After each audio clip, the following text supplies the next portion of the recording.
Hello guys, কেমন আছো? আশা করছি ভালো আছো। আমিও অনেক ভালো আছি। তো অনেকদিন থেকে একটা প্রবলেমের জন্য ভিডিও আপলোড করা হচ্ছিল না সেরকম করে।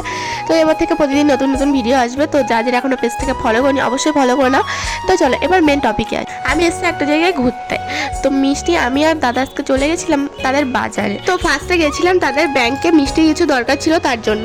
তো ওখানে বসে বসে আমি বোরিং হচ্ছিলাম, তার জন্য এদের সঙ্গে আমি খেলা করছিলাম। তো ওখানে আমাদের দরকার শেষ হয়ে যাওয়ার পরে আমরা চলে গেছিলাম কিছু কেনাকাটা করতে, মানে বাজার করতে, আলু পেঁয়াজ এই সবই। তারপরে ওখান থেকে চলে এসেছিলাম আমরা একটা আচারের দোকানে। আর এতগুলো আচার দেখে আমি বুঝতে পারছিলাম যে আমি কোনটা খাবো, কিন্তু এসবে আমার একটাও পছন্দ হয়নি। আমার পছন্দ হয়েছিল আলু কাবলি। তো কার কার ফেভারিট আমাকে অবশ্যই কমেন্ট করে জানিও।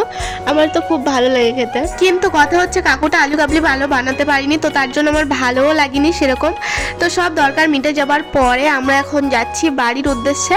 তো কেমন লাগলো ভিডিওটা অবশ্যই জানিও। আর যারা যারা এখনও ফলো করোনি পেজটাকে অবশ্যই ফলো করে নিও নতুন নতুন ভিডিও দেখার জন্য। তো চলো টাটা।